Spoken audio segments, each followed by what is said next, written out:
राष्ट्रीय शिक्षा नीति 2020 पर शिक्षा आकलन और मूल्यांकन योजना पर आज हिमाचल प्रदेश स्कूल शिक्षा बोर्ड धर्मशाला के सभागार में कार्यशाला का आयोजन किया गया, जिसकी अध्यक्षता शिक्षा मंत्री गोविंद सिंह ठाकुर ने की। उन्होंने कहा कि राष्ट्रीय शिक्षा नीति को प्रदेश सरकार ने सैद्धांतिक मंजूरी दे दी है और इस पर काम भी चल रहा है। उन्होंने कहा कि नई शिक्षा नीति के तहत सरकार ने यह तय किया है कि अब तीसरी, 5वीं तथा 8वीं कक्षाओं की वार्षिक परीक्षाएं शिक्षा बोर्ड लेगा। शिक्षा के ढांचागत विकास के लिए सरकार ने learning and result for student and result for state project की शुरुआत धर्मशाला से की है। उन्होंने कहा कि स्टार प्रोजेक्ट के अंतर्गत नई राष्ट्रीय शिक्षा नीति के संबंध में हिमाचल प्रदेश के सभी 12 जिलों में हितधारकों के साथ बैठक कर छोटी छोटी बैठकें करके उन पर विचार मंथन किया जाएगा और उसके आधार पर एक्शन प्लान बनेगा और एक्शन प्लान पर भारत सरकार से और विश्व बैंक से भी चर्चा होगी। उन्होंने कहा कि आने वाले समय में राष्ट्रीय शिक्षा नीति को लागू करना सरकार का उद्देश्य है। साथ ही में उनका कहना था कि समग्र शिक्षा द्वारा नई राष्ट्रीय शिक्षा नीति को लेकर जहां जहां तक जागरूकता अभियान चलाए जाएंगे, वहां पर स्कूल शिक्षा बोर्ड की भी सहभागिता रहेगी और शिक्षा बोर्ड के अध्यक्ष भी उसमें एक सेशन लेने के लिए हर जगह जाएंगे। कार्यशाला के दौरान उपस्थित शिक्षकों ने राष्ट्रीय शिक्षा नीति पर अपने बहुमूल्य सुझाव दिए। स्कूल शिक्षा बोर्ड के उपाध्यक्ष डॉक्टर सुरेश कुमार सोनी ने मुख्य अतिथि का स्वागत किया और नई शिक्षा नीति के बारे में विस्तार से जानकारी दी। अभी तक तो इसमें यह है कि बोर्ड कुल मिलाकर के इनके जो एग्जामिनेशन जो पेपर है, पेपर बोर्ड तैयार करेगा और उसमें हमने कहा कि जो तीसरी कक्षा का बोर्ड का जो पेपर है, पेपर तो एजुकेशन बोर्ड बनाएगा, लेकिन तीसरी कक्षा के जो पेपर है वो चेक होने का जो काम वो वहाँ CHT लेवल पर ही किया जाएगा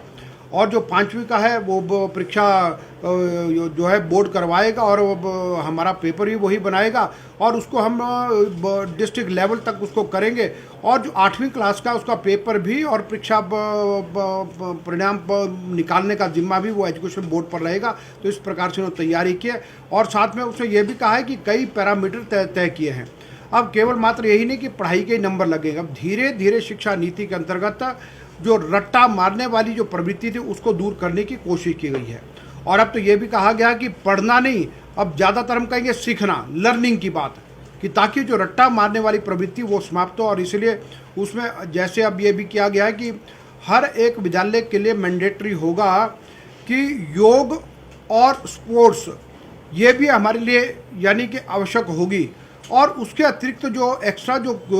करिकुलर जो हमारी एक्टिविटीज़ है उनके भी मार्क्स होंगे, चाहे उसमें संगीत है, चाहे स्पोर्ट्स है और बाकी बच्चा क्या करता है, कोई स्वच्छता का पार्ट है और उसकी अटेंडेंस का क्या है, इन सारी बातों को। और उसमें एक और बात भी इन्होंने जोड़ी है कि अगर बच्चों की जो है अच्छी पढ़ाई के लिए कम्युनिटी साथ में रहनी चाहिए, पेरेंट्स का साथ मिलना चाहिए कि अब जो SMC वगैरह है उसकी मीटिंग में पेरेंट्स कितने आए कितने नहीं आए उसके आधार पर उसका भी नंबर रखा जाएगा ताकि बच्चे के लिए उसका भी लाभ मिले, ताकि पेरेंट्स और कम्युनिटी का भी साथ उसे मिले। तो इस प्रकार से भी कुछ बातों पर इन्होंने योजना तैयार की है। सर, आपने योग, देखिए आपका प्रश्न बहुत उचित है। वैसे हमारे अधिकतर विद्यालयों में खेल के मैदान हैं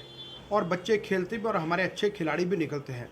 लेकिन मुझे लगता है कि कुछ एक जो हमारे बहुत पहाड़ी क्षेत्र हैं कि जहाँ पर इस प्रकार की समस्या है कि खेलने के लिए मैदान नहीं मिलते या फिर हमारे भूमि का, अब ऐसी सब समस्या है, लेकिन कहीं ना कहीं रास्ता इन सब के बीच में निकालेंगे। और इसके बाद ये भी है कि भाई इन सारी एक्टिविटीज़ को करने के लिए नई राष्ट्रीय शिक्षा नीति के अंतर्गत हमने कहा छोटे लेवल पर भी और सीनियर सेकेंडरी और BRCC लेवल पर भी छोटे क्लस्टर भी बनाने वाले हैं ताकि वहाँ पर भी बच्चों को उसकी सुविधा मिल सके, आसपास के 4-5 विद्यालय मिल करके, और ताकि एक जगह पर भी बच्चों का प्रतियोगिता भी बढ़ेगी और उनको वहाँ पर हम कुछ इंफ्रास्ट्रक्चर जो है तैयार करके दें। तो उस दिशा में भी हम काम कर रहे हैं। इसमें स्किल डेवलपमेंट पर तो बहुत फोकस है और ये भी कहा गया कि आने वाले दिनों में जो नई राष्ट्रीय शिक्षा नीति के अंतर्गत हम इसमें काम कर रहे हैं कि 6ठी क्लास से ही बच्चों को वोकेशनल शिक्षा प्रारंभ की जाएगी और वो यानी किताबी नहीं होगा, उसको व्यावहारिक ज्ञान, कि मान लिया जाए कि आज कांगड़ा जिला का कोई पुराने शिल्पकार हैं या कांगड़ा पेंटिंग है क्या स्कूल के आसपास जो उसके जानकार हैं तो बच्चों को वहाँ जा कर के उसको दिखाना, उसका प्रशिक्षण लेना,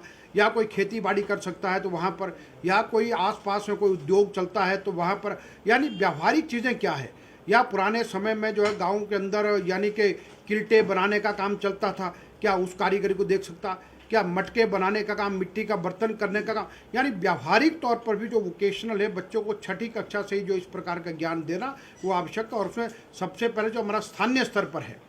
हम एक छोटा उदाहरण देता हूँ कि हमने जब मैं वन मंत्री था तो हमने एक छोटा सा एक प्रयोग किया था कि जितने गुलदस्तों का हम इस प्रकार का करें कि उसमें प्लास्टिक का कोई उपयोग ना करें,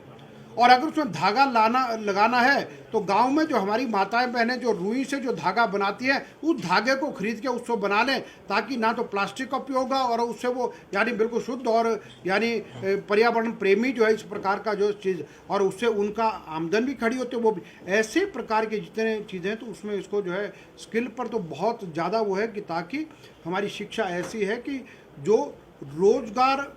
भी बच्चों को मिले और कल को रोजगार प्रदान करने वाले बच्चे हमारे तैयार हों, इस दिशा में हमको काम करना है। लाइफ टाइम्स टीवी के लिए धर्मशाला ब्यूरो की रिपोर्ट। हिमाचल की सबसे बड़ी ऑटो डीलरशिप गोयल मोटर्स में नौकरी करने का सुनहरा अवसर। सोलन, शिमला, सिरमौर और किन्नौर में चाहिए sales executive, service executive, field executive, motor mechanic और ड्राइवर। शानदार करियर संभावनाएं व इंडस्ट्री में बेहतरीन सैलरी पैकेज। तो आज ही कॉल करें 9418035372 पर और ईमेल से भेजिए अपना बायोडाटा hr@goilmotor.com पर।